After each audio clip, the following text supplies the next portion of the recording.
या फिर लैंग्वेज के पेपर को कैसे हैंडल किया जाए, ये सब चीजें। अच्छा देखो, कुछ लोगों का, जैसे मैंने बहुत सारे बच्चों से पूछा, व्यू भी लिया है। अभी जैसे रमादान शुरू हो जाएंगे, कल से रमादान है। और आप लोगों में से जो इस्लाम धर्म को मानने वाले हैं उनके लिए शायद सबसे, मतलब वैसे तो सभी के लिए बहुत पाक महीना होता है, लेकिन उनके उनका ज्यादा इम्पोर्टेंस है उनके लिए इस मंथ की। तो फिर शायद 8 बजे से, जिस समय हमारी क्लास होती है, उस समय इफ्तारी या उनका उनकी पूजा वगैरह होती है। तो एक तो मैं ये चाहूंगा कि सबसे, कि अगर टाइम हम लोग चेंज कर सके तो आप मुझे सब लोग बताना कि अगर कर सकते हैं तो क्या, केवल 1 महीने के लिए। और अगर नहीं कर सकते हैं तो ये सुविधा तो मैं कर ही दूंगा सबके लिए, कि ये वाली शाम की क्लास जो है वो रिकॉर्ड मिल जाएगी। और रिकॉर्डेड क्लास आपको अगले दिन यूट्यूब चैनल पे मिल जाएगी, डली हुई हिस्ट्री की। आप वहां से उसे कई बार सुन सकते हैं, या अपना जो अंडरस्टैंडिंग है वो बना सकते हैं। इसलिए मैं अभिजीत से भी कहूंगा कि एग्जैक्ट 8:15 बजे वो कर लें, ऑनलाइन आ जाएं और ऑनलाइन आके क्लास रिकॉर्डिंग पे लगा दें। ठीक है, तो आप मुझे पर्सनली मैसेज करना सब, कि अगर चाहते हैं कोई इसको समय को थोड़ा आगे पीछे करना, जैसे आगे पीछे माने कि या तो 7 बजे से हो जाए या फिर 9 बजे से हो जाए। मतलब समय में ये दो बातें हैं, या तो 7 से या 9 से। 7 से कितने लोगों को प्रॉब्लम है वो मुझे लिख के भेज देना, 9 से कितने लोगों को प्रॉब्लम है ये मुझे बता देना, तो जिससे हम लोग आगे इसे एक्सटेंड कर सके। और अगर नहीं कर पाए तो फिर रिकॉर्डिंग तो मिल ही जाएगी, तो आप कोई भी परेशान एज सच ना हो। अगर समय चेंज नहीं कर पाए हैं, कर पाते हैं। अच्छा, 9 से लॉ लॉ की क्लास कौन सी होगी? सर हाँ। सर 7:30 बजे तक तो लोकल लॉ की क्लासेस खत्म होती हैं सर, लोकल लेक्चर चलते हैं अच्छा उस सर टाइम। 9 अच्छा। से ठीक रहेगी, क्योंकि ना फ्री हो जाते हैं उस टाइम, खा पी के सारे लोग बच्चे फ्री हो जाएंगे। अच्छा, चलो ठीक है, देखते हैं। अभी अपने आप व्यूज मुझे व्यक्तिगत रूप से बता देना सब। अच्छा ठीक है, हाँ कोई बात नहीं, मुझे भी लगा कि वो 9 से। तो चलिए फिर हम लोग शुरू करते हैं। ठीक है, और रिकॉर्डिंग तो खैर सबके पास अवेलेबल रहेगी, कोई प्रॉब्लम नहीं है। मुझे ये बताइए कि पिछली क्लास में कहाँ हम लोगों ने छोड़ लिया था, कहाँ पे हम लोग आ गए थे? लास्ट हमने शायद ड्यूअल देखा था, ड्यूअल गवर्नमेंट बंगाल में। और बंगाल की ड्यूअल गवर्नमेंट में कहाँ हम लोग आ गए थे? सर आपने लिखवाया था इस प्रकार, जब कंपनी को बंगाल के प्रशासन का अधिकार भी प्राप्त हुआ। नहीं, ब्रैकेट में निजामत। निजामत राइट्स, राइट्स ऑफ निजामत। जी सर। ठीक है, निजामत राइट उनको मिल गए। तो ये ड्यूअल फॉर्म ऑफ गवर्नमेंट हो गई बंगाल की। जैसे इलाहाबाद की ट्रीटी से मुगल सम्राट से उन्हें दीवानी का राइट मिल गया था, है ना, दीवानी माने टैक्स कलेक्शन राइट मिल गए। और नजमुद्दौला से जो बंगाल के नवाब था, उनसे निजामत के राइट मिल गए। निजामत माने लॉ एंड ऑर्डर को क्रिएट करने के। डायरेक्टली नहीं, इनडायरेक्टली, क्योंकि वो जब नजमुद्दौला से संधि की गई, इलाहाबाद की टीटी का ही एक वो हिस्सा था, तो उसमें फिर ये रखा गया कि जो डेप्यूटी सूबादार के माध्यम से और लॉ एंड ऑर्डर जो है वो बंगाल का देखा जाएगा। और ये डेप्यूटी सूबादार जो नियुक्त किया जाएगा, अपॉइंट किया जाएगा, ये कंपनी की सलाह से किया जाएगा राजा के द्वारा। यानी उसी व्यक्ति को अपॉइंट किया जाएगा जो कंपनी जिसको कहेगी। तो इस तरीके से इनडायरेक्टली बंगाल का एडमिनिस्ट्रेशन भी उनके हाथ में ही आ गया। तो दोनों तरीके के अधिकार आ गए। ठीक है, तो लिखिए अगले पॉइंट में। सो by eight so by 8 the company became So by 8 the company became the real master of Bengal. The real master of Bengal. इस प्रकार कंपनी अब बंगाल की वास्तविक प्रमुख बन गई। बंगाल की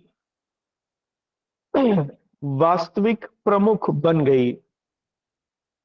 ठीक है, अब अगले पॉइंट से आप इसमें लिखना। अब जो नवाब था बंगाल का वो पूरी तरीके से कंपनी के ऊपर डिपेंड कर गया, क्योंकि दीवानी राइट्स कंपनी के पास, निजामत के राइट्स कंपनी के पास, नवाब के पास कुछ ही नहीं था। तो पूरी तरीके से बंगाल के जो नवाब थे वो कंपनी के ऊपर डिपेंड करने लगे। तो लिखिए अगले पॉइंट में, now the Nawab of Bengal, now the Nawab of Bengal completely depended upon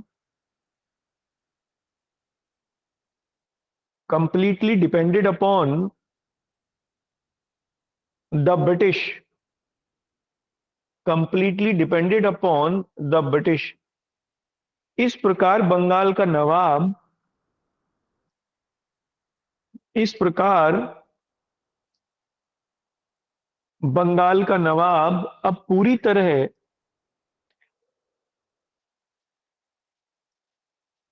Bengal का नवाब अब पूरी तरह कंपनी के ऊपर निर्भर हो गया।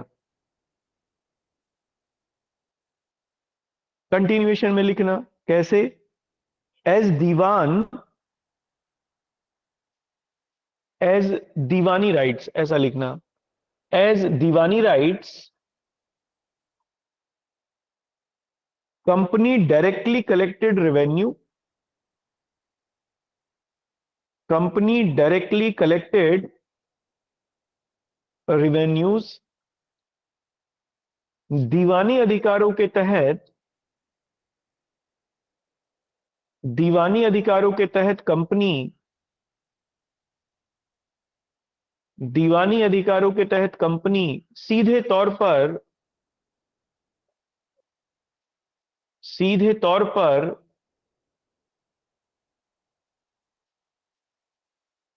कर वसूल करती थी, राजस्व वसूल करती थी। while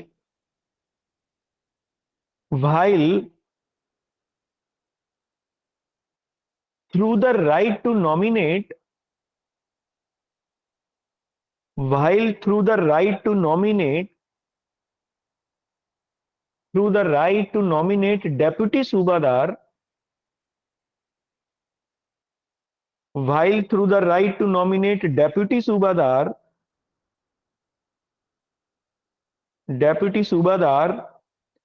it controlled the nizamat rights, it controlled the nizamat, ऐसा लिखना, it controlled the nizamat। जबकि डिप्टी सूबेदार को, जबकि डिप्टी सूबेदार को या उप सूबेदार को नामित करने के अधिकार के तहत, नामित करने के अधिकार के तहत वह निजामत को कंट्रोल करती थी, निजामत को नियंत्रित करती थी। ठीक है, अब नेक्स्ट पॉइंट से लिखना, अगले पॉइंट से।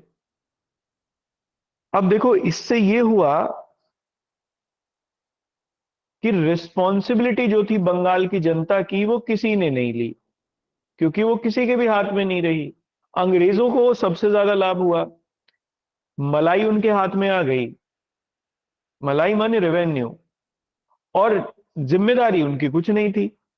क्यों? क्योंकि नवाब अभी भी था बंगाल का जो शासन कर रहा था, हालांकि उसके हाथ में कुछ नहीं था।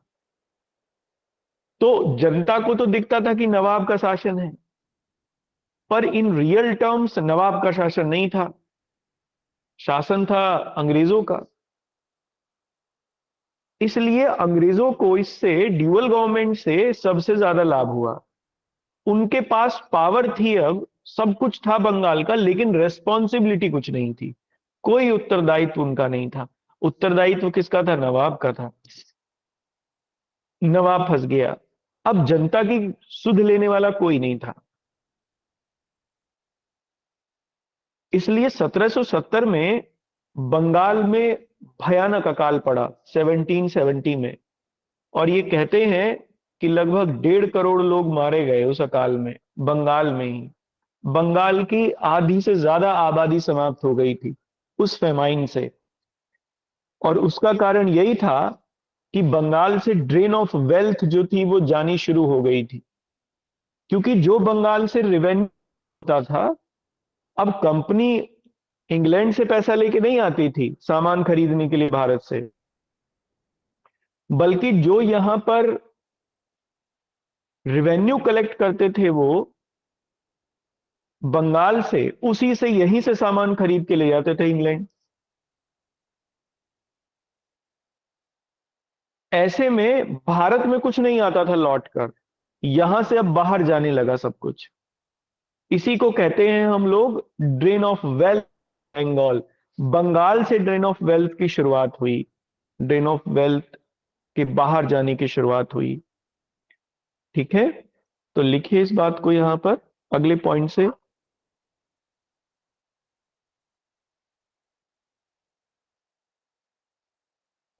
इसमें अगले पॉइंट में लिखना, मतलब उसी वो जो पॉइंट था ना जो छोड़ा है, उसी में कंटिन्यूएशन में एक पॉइंट और लिख लीजिए। This function is known as, this function is known as dual government of Bengal. This function is known as dual और डबल गवर्नमेंट ऑफ बंगाल। इस कार्य को ही,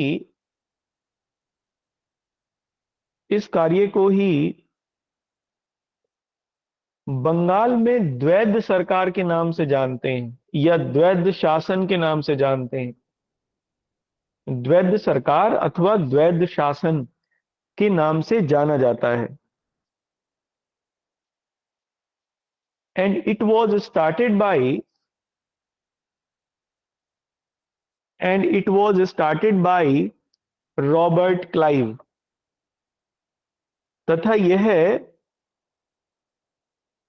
तथा यह रॉबर्ट क्लाइव के द्वारा शुरू किया गया था। यह क्वेश्चन कई बार पूछा गया एग्जाम में कि ड्यूअल फॉर्म ऑफ गवर्नमेंट किसने शुरू की, तो स्टार्टेड बाय रॉबर्ट क्लाइव। ठीक है, अब अगले पॉइंट से लिखना, इससे हुआ क्या? तो अंग्रेजों को सबसे ज्यादा लाभ हुआ। तो लिखिए, it put a great advantage, it put a great advantage to the Britishers.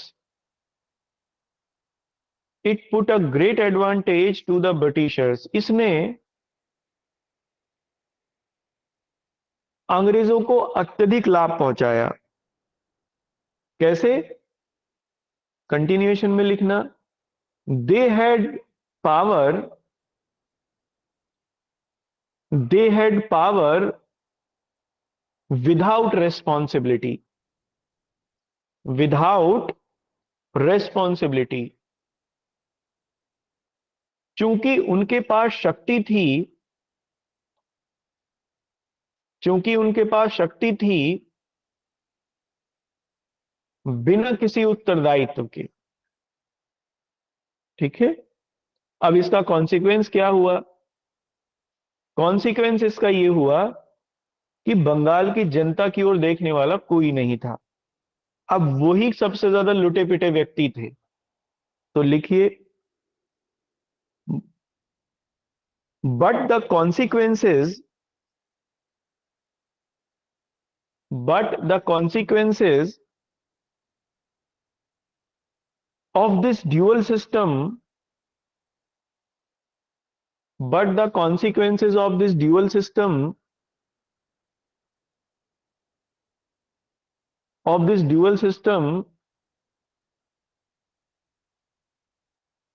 was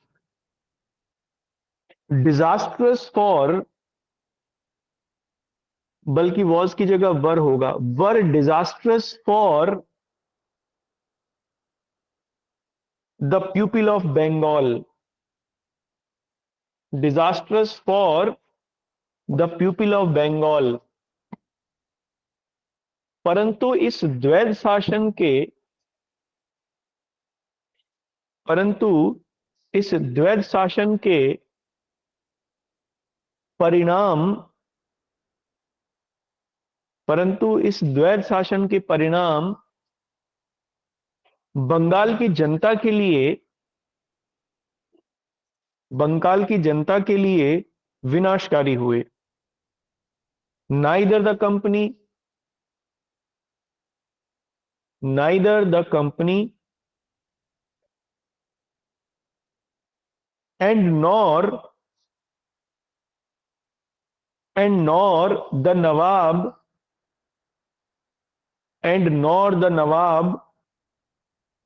cared for them।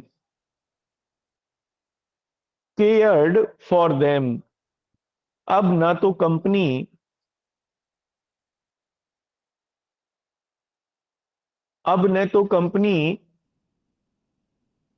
तथा न ही नवाब उनके लिए चिंतित थे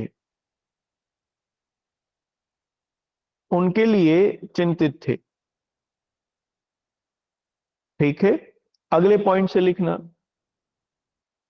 देखो इसी में एक और चीज हुई, बंगाल से ड्रेन ऑफ वेल्थ की शुरुआत हो गई, धन के निष्कासन की शुरुआत हुई, क्योंकि जो रेवेन्यू कलेक्ट होने लगा बंगाल से, अंग्रेज जिस रेवेन्यू को कलेक्ट करते थे उसी से ही वहां से सामान खरीदते थे और बाहर भेज देते थे विदेशों में, उसी से मुनाफा कमाया जाता था खूब बड़ा। तो लिखिए इसमें कंटिन्यूएशन में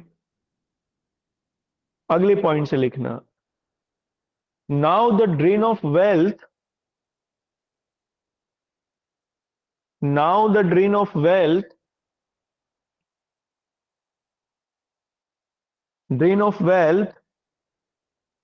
from Bengal was started।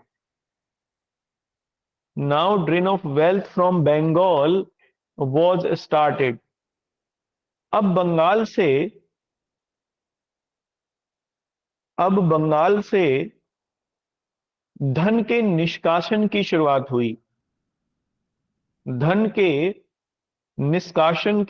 हुई, कैसे? अगले पॉइंट से लिखना,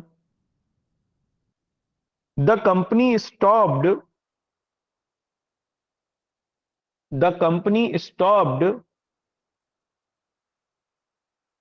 bringing money from England। Now the company stopped bringing money from England to purchase Indian goods।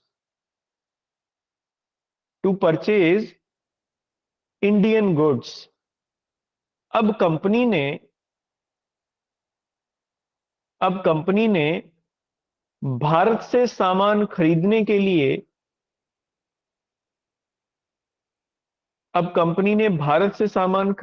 लिए इंग्लैंड से पैसा लाना बंद कर दिया।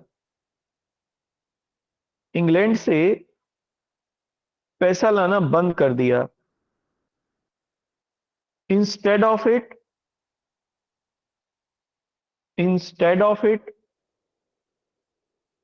इसके बजाय they purchase these goods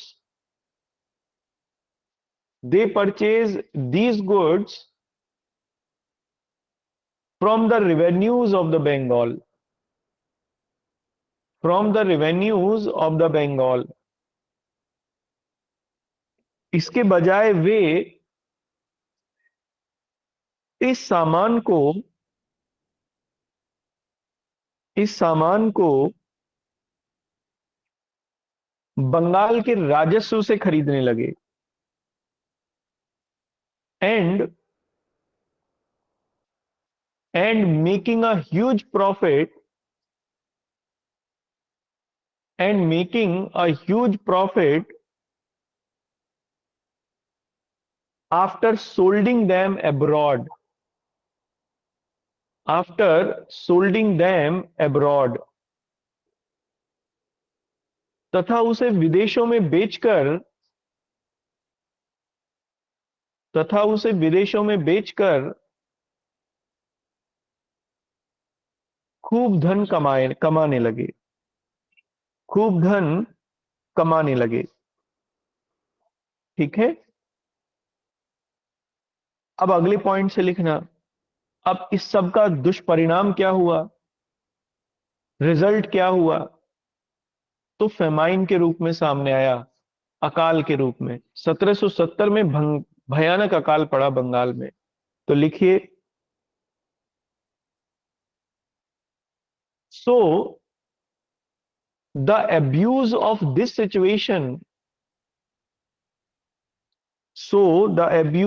situation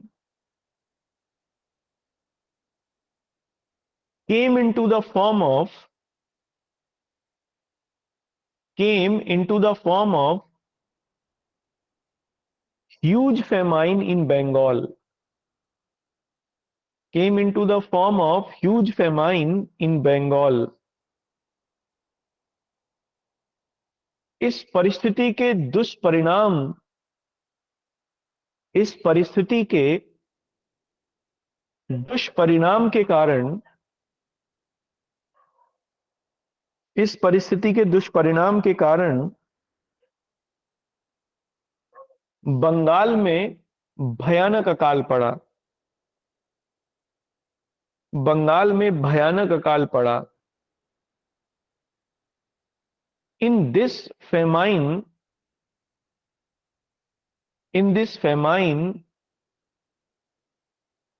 nearly half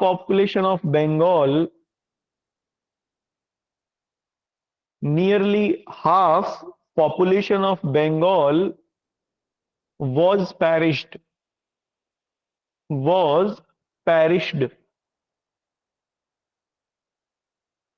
इस अकाल में बंगाल की लगभग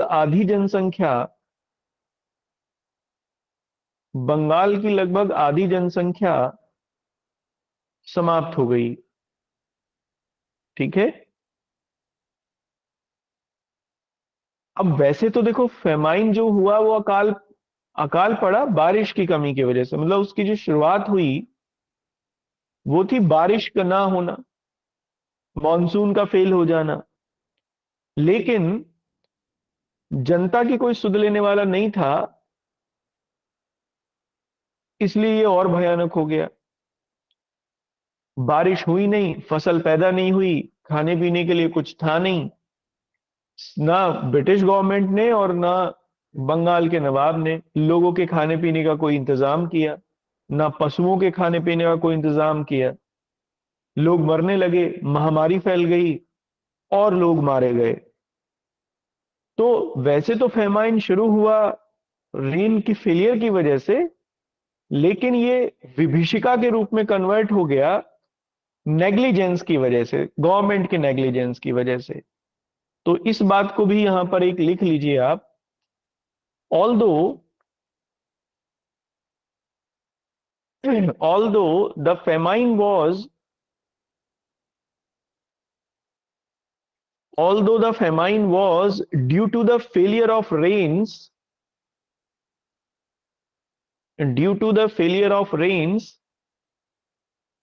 यद्यपि अकाल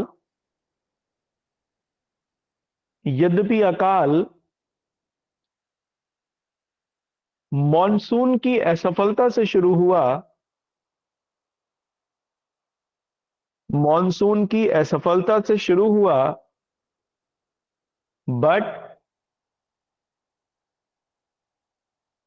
it converted into it converted into a disaster, but it converted into a disaster due to the negligence of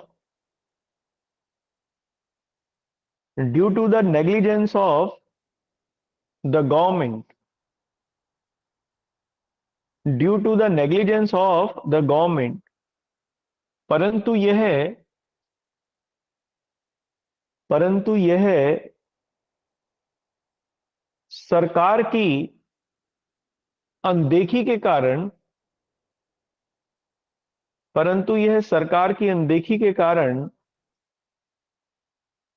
एक विभीषिका में बदल गया। ठीक है, अब इस ड्यूअल गवर्नमेंट की ये सफलता थी, फेलियर थी। इस बात को ब्रिटिश पार्लियामेंट में भी उठाया गया 1770 में, और जोर जोर से उठाया गया। इसलिए वॉरेन हेस्टिंग्स जब आए 1772 में, आफ्टर रॉबर्ट क्लाइव के बाद तो शायद वेंसेस्टार्ट बने थे, वेंसेस्टार्ट के बाद वॉरेन हेस्टिंग्स आए। 1967 में रॉबर्ट क्लाइव वापस चले गए इंग्लैंड, और वहां एक उन्होंने कंपनी में एक कंपनी स्थापित कर ली थी। मैं उसको नाम लिखवा दूंगा, सोसाइटी ऑफ ट्रेड शायद उसका नाम था, जहां तक मुझे याद आ रहा है। और नमक, सुपारी और तंबाकू, ये तीन चीजों के व्यापार करती थी वो कंपनी, मोनोपोली थी उसके पास में। कंपनी के अंदर एक ग्रुप था ये इन लोगों का, जिन लोगों के पास इसकी मोनोपोली थी इन व्यापार को करने की। तो ये 1967 में वापस इंग्लैंड चले गए, फिर वेंसेस्टार्ट शायद बने, और उसके बाद 1772 में वॉरेन हेस्टिंग्स बने।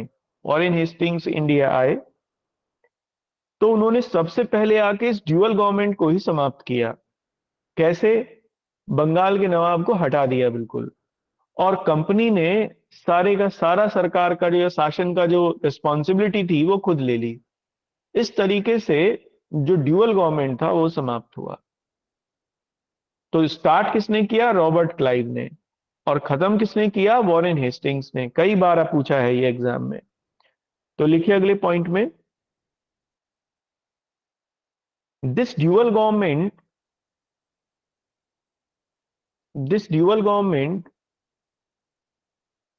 was abolished by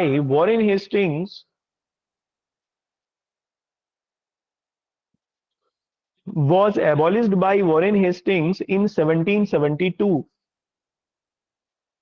In 1772 यह द्वैध सरकार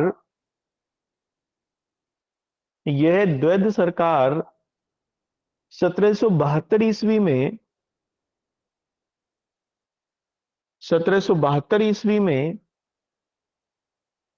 वॉरेन हेस्टिंग्स द्वारा समाप्त कर दी गई। ठीक है, ये देखो हमारा कंप्लीट हो गया बंगाल में अंग्रेजों का एक्सपेंशन, और इसके बाद इनका आगे बंगाल में खुद को स्टैब्लिश करना, ये हमारा कंप्लीट हो गया। लेकिन मैं इसमें कुछ पॉइंट्स आपको लिखवाना चाहता हूं जो बुलेट पॉइंट्स के रूप में हैं। हालांकि इससे मतलब इसी टॉपिक से ये जुड़े हुए हैं, लेकिन ये कुछ ऐसे तथ्य हैं जो बिल्कुल फैक्चुअल हैं, बेयर फैक्ट हैं। तो मैं समझता हूं कि आप उन्हें बुलेट पॉइंट्स के रूप में लिख लीजिए। ठीक है ना?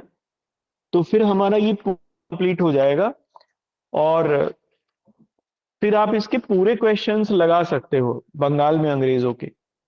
लिख ले बुलेट पॉइंट्स। Yes sir. चलिए, तो इसमें आप एक छोटा सा हेडिंग बना लीजिए, बुलेट पॉइंट्स, है ना? या महत्वपूर्ण बिंदु, जो लिखना चाहें। देखो, हम लोगों ने ये देखा था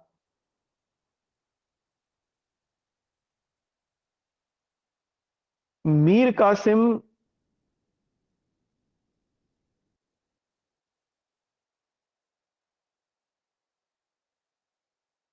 मीर कासिम मीर जाफर को हटाकर गद्दी पर बैठे थे। ठीक है। 1760 में, जहां तक मैं समझ रहा हूं इसको, 1760 में वो गद्दी पर बैठे, क्योंकि मीर जाफर जो था दुखी, मीर जाफर बिल्कुल दुखी हो गया था अंग्रेजों से, और डचों के साथ उसने दोस्ती करना शुरू कर दिया था। तो 1759 में डचों को हराया अंग्रेजों ने बैटल ऑफ बेदेरा में, ये मैंने आपको लिखवाया है।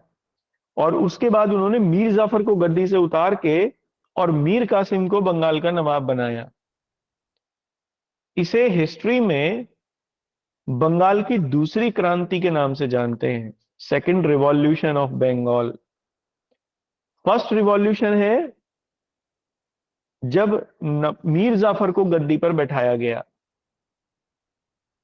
और दूसरी रिवॉल्यूशन है मीर जाफर को गद्दी, उस रिवॉल्यूशन इसलिए कहते हैं क्योंकि धोखे से निजाम उसको सिराजुद्दौला को हराया गया, मार दिया गया धोखे से। ये पहले कभी नहीं हुआ था, तो इसलिए उसे रिवॉल्यूशन, क्रांति कहते हैं, बदलाव कहते हैं।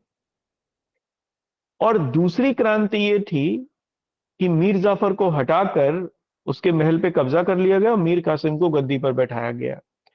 दूसरी क्रांति इसको इसलिए कहते हैं क्योंकि मीर जाफर इंडिपेंडेंट माइंड का व्यक्ति था।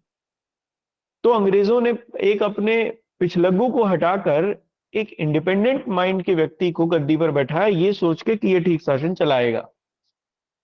तो ये सेकंड रिवॉल्यूशन के नाम से जानी जाती है। तो एक तो ये बुलेट पॉइंट है, इसको लिखिए, ये पूछा गया है एग्जाम में। इसमें लिखना 1760 में मीर जाफर को गद्दी से हटाकर, मीर जाफर को गद्दी से हटाकर मीर कासिम को बंगाल का नवाब बनाया गया। इन 1760 Mir Jafar was in 1760 Mir Jafar was, हटाने को क्या कहेंगे अंग्रेजी में, dethroned। Mir Jafar was dethroned and Mir Qasim appointed the governor, and Mir Qasim appointed the nawab। इसे बंगाल के इतिहास में, इसे बंगाल के इतिहास में बंगाल की दूसरी क्रांति के नाम से जानते हैं। बंगाल की दूसरी क्रांति के नाम से जानते हैं। It is known as second revolution, it is known as second revolution in the history of Bengal। It is known as the second revolution in the history of Bengal। ठीक है ना। एक तो ये, दूसरा इसमें लिखना, एक और इसमें पॉइंट है। देखो, ये उत्तर प्रदेश के हिसाब से है ये सवाल, ऐसे उत्तर प्रदेश लोक सेवा आयोग पूछ लेता है इसी तरीके के सवाल, क्योंकि ये पहले आए हैं एक दो क्वेश्चन ऐसे अजीब टाइप के। देखो, जो मीर जाफर थे ना, ये बहुत ही पिछलग्गू आम प्रकार के व्यक्ति थे, फॉलोअर टाइप के थे, इसीलिए इन्हें क्लाइव का गीदड़ कहते हैं इतिहास में, जैकाल ऑफ क्लाइव क्योंकि क्लाइव के पीछे पीछे ही रहते थे ये, क्लाइव की वजह से ही ये फिर नवाब भी बने बंगाल के। तो इतिहास में इसीलिए इन्हें क्लाइव का गीदड़ के नाम से जानते हैं। ये पूछा गया है एग्जाम में एक बार कि क्लाइव का गीदड़ किसे कहा गया है, तो दैट वाज मीर जाफर। तो लिखिए आप इसमें, मीर जाफर को मीर जाफर को बंगाल के इतिहास में मीर जाफर को बंगाल के इतिहास में क्लाइव का गीदड़ कहा जाता है। क्लाइव का गीदड़ कहा जाता है। Mir Jafar is known as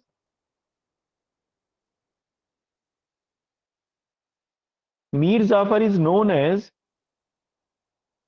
the jackal of Clive,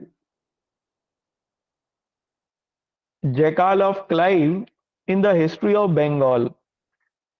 2 point हुए। नेक्स्ट लिखिए तीसरा पॉइंट। देखो, जब मीर कासिम इंडिपेंडेंट होने लगे तो अंग्रेजों ने इन्हें हराया। मीर कासिम को कई युद्धों में हराया, कई छोटे छोटे युद्ध थे। उसके बाद ही ये हार के भाग गए, फिर शुजाउद्दौला के यहाँ अवध आ गए थे। तो ये 3 युद्ध हुए उससे पहले जिनमें ये हारे थे। इन तीनों युद्धों को सीक्वेंस में पूछा गया है एक बार एग्जाम में, यूपीपीसीएस में। तो इन तीनों को आप लिख लीजिए सीक्वेंस में। लिखना इसमें, बक्सर के युद्ध से पूर्व बक्सर के युद्ध से पूर्व मीर कासिम बक्सर के युद्ध से पूर्व मीर कासिम अंग्रेजों से निम्न युद्धों में पराजित हुए। अंग्रेजों से निम्न युद्धों में पराजित हुए। Prior to the battle of Buxar prior to the battle of Buxar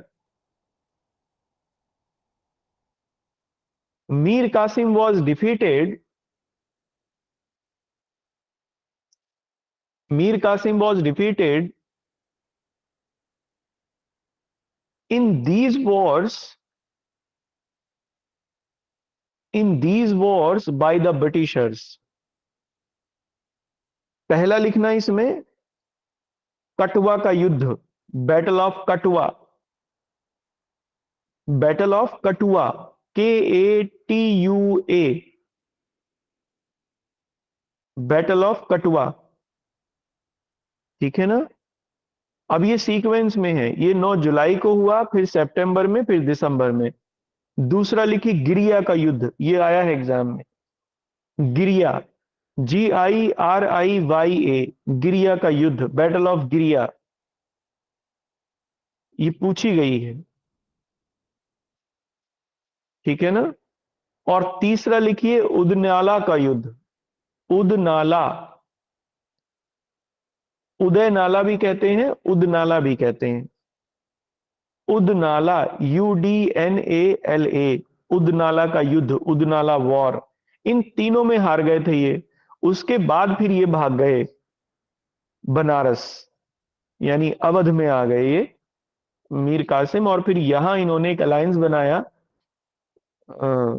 3 लोगों ने मिलके, जिसमें अवध के नवाब शुजाउद्दौला थे, मुगल सम्राट शाह आलम सेकंड और ये। फिर इनको तीनों को हराया गया बैटल ऑफ बक्सर में। ठीक है, एक बात ये कंप्लीट हुई। दूसरा लिखना इसमें, देखो बंगाल के जो अंतिम नवाब थे जिन्हें माना गया वो मुबारक उद दौला थे, ये पूछा गया है। मुबारक उद दौला के बाद बंगाल का कोई नवाब नहीं हुआ। तो लिख लीजिए इसमें, बंगाल के अंतिम नवाब मुबारक उद दौला थे। मुबारक उद दौला थे। The last nawab of Bengal was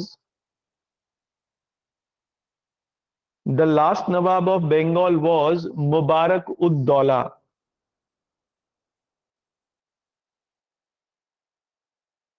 ठीक है।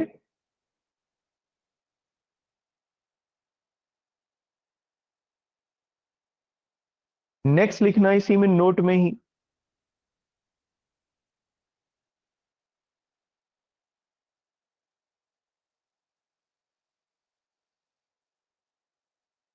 इसमें एक नोट में लिखना।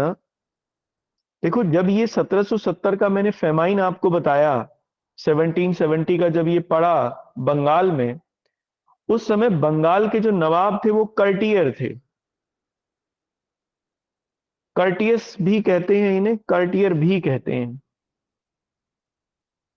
एक ही बात है। इनके समय में ये अकाल पड़ा था, क्योंकि ये बहुत बड़ा अकाल था, बहुत बड़ा फेमाइन था, तो ये पूछ लिया गया है एग्जाम में। तो लिखो इसमें, इसको भी नोट में। 1770 के अकाल के समय, 1770 के अकाल के समय बंगाल के नवाब कर्टियस थे। बंगाल के नवाब कर्टियस थे। Nawab of Bengal was Curtius, sorry नवाब नहीं, गवर्नर, गवर्नर थे, गलत, गवर्नर लिखना। The governor of Bengal was Curtius, Curtius या Cartier during the famine of 1770, during the famine of 1770।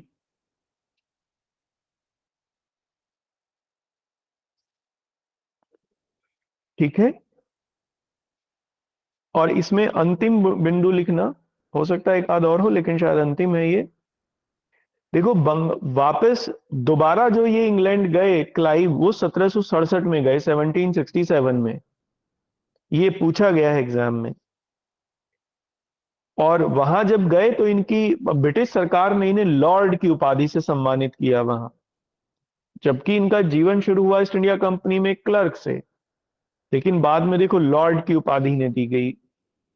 और इन्होंने कंपनी में ही एक छोटी कंपनी बना ली थी। कंपनी के कुछ लोगों को मिलाकर, इन्फ्लुएंसिव लोगों को, इन्होंने कंपनी बना ली, कंपनी में ही, सोसाइटी फॉर ट्रेड के नाम से।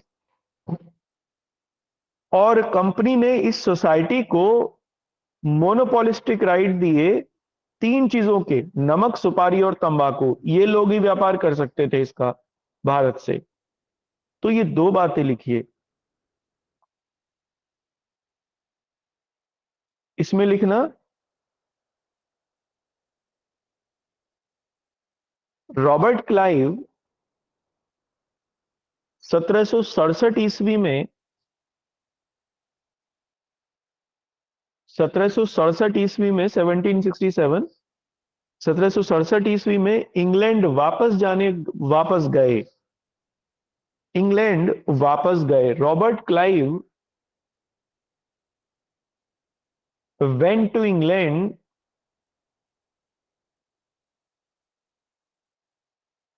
Went to England back in 1767, जहां इन्हें लॉर्ड की उपाधि से सम्मानित किया गया, जहां इन्हें लॉर्ड की उपाधि से सम्मानित किया गया। Where he was given, where he was given the designation of lord, he was given the designation of lord। Clive ने कंपनी के अंदर ही, क्लाइव ने कंपनी के अंदर ही सोसाइटी ऑफ ट्रेड नामक संस्था की स्थापना की। सोसाइटी ऑफ ट्रेड नामक संस्था की स्थापना की। Clive formed, Clive formed a society Clive formed a society in the company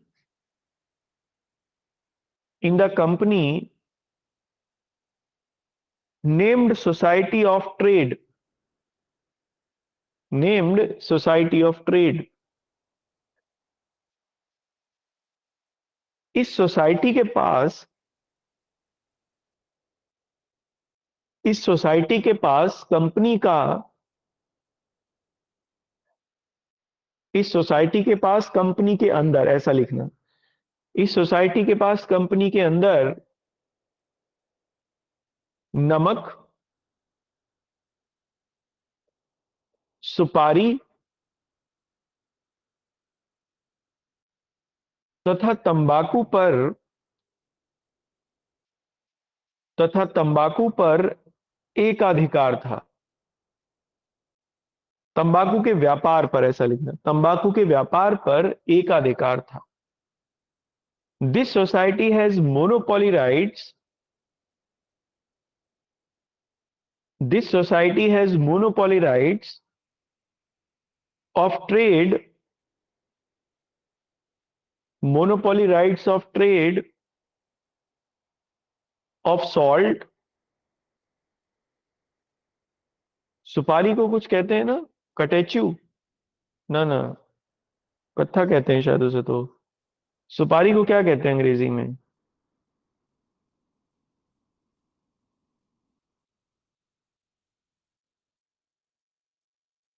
अरे देखो, नेट पे देख लो ना, इतने में तो कटेचू कहते हैं शायद। Betel nuts, betel nuts. Betel nut, हाँ, बीटल नट। ये salt, betel nut and tobacco,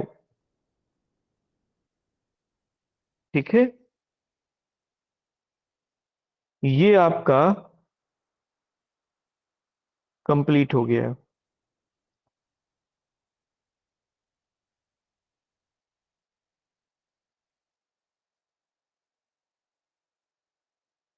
अच्छा, एक पॉइंट और लिख लीजिए, एक पॉइंट और है इसमें, हालांकि मैंने ये पहले लिखा दिया है आपको।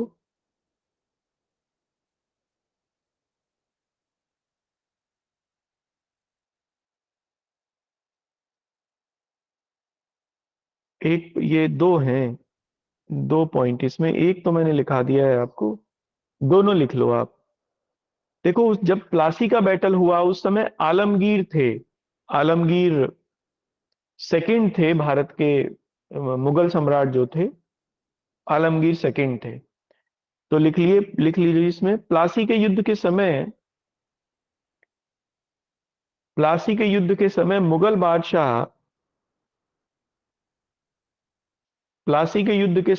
बादशाह आलमगीर द्वितीय थे, आलमगीर द्वितीय थे। During the battle of Plassey during the battle of Plassey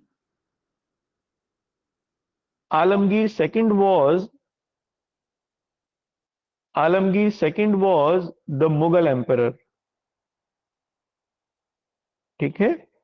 और एक पॉइंट इसमें और लिखिए, देखो बंगाल में कुछ अंग्रेज व्यापारी थे। देखो, दो तरीके के अंग्रेज व्यापारी थे, एक तो वो जो कंपनी के अंडर में ट्रेड करते थे, एक वो अंग्रेज भी थे जो कंपनी के अंडर में ट्रेड नहीं करते थे, बल्कि स्वतंत्र रूप से अपना ट्रेड करते थे। इंग्लैंड से आए, भारत में व्यापार किया, कंपनी के अंडर में नहीं, व्यक्तिगत रूप से करते थे। ऐसे ट्रेडर्स को इंटरलोपर कहा गया है। ये पूछा गया है एग्जाम में, इंटरलोपर कौन थे? तो ये फ्री ट्रेडर्स थे, इंग्लैंड के ही थे लेकिन। तो लिखिए इसमें, बंगाल में व्यापार करने वाले बंगाल में व्यापार करने वाले स्वतंत्र ब्रिटिश व्यापारियों को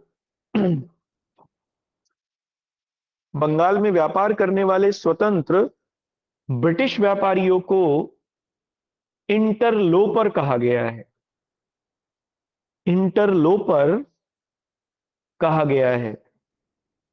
द इंडिपेंडेंट ट्रेडर्स ये ऐसा लिखना, the independent English traders, the independent English traders of Bengal is known as interloper, is known as interloper. ठीक है, ये आपका कंप्लीट हो गया बंगाल। अब आप इसमें से घटना चक्र उठा के और पूरे क्वेश्चन लगा डालिए, एक एक क्वेश्चन आपको नोट से मिल जाएगा, एक भी ऐसा क्वेश्चन नहीं होगा जिसका आंसर आपको नहीं आता है। ठीक है, ये आप जरूर कर लेना। अब इसमें एक अगला हेडिंग डालिए आगे इसमें, चूंकि हम लोग एक्सपेंशन देख रहे हैं ना ब्रिटिशर्स का कि कैसे हुआ इंडिया में, तो बंगाल में देख लिया, अब बंगाल के बाहर एक्सपेंशन करेंगे ये अंग्रेज, तो बंगाल के बाहर कैसे एक्सपेंशन हुआ ये देखेंगे। तो लिखो इसमें अगला हेडिंग डालना, expansion of British power, expansion of British power outside Bengal, outside Bengal, Bengal के बाहर, बंगाल के बाहर ब्रिटिश शक्ति का प्रसार, ब्रिटिश शक्ति का प्रसार। ठीक है, इसे यहां तक रखते हैं, इसको हम लोग कल देखेंगे। कोई क्वेरी है किसी की तो मुझसे पूछ लीजिए।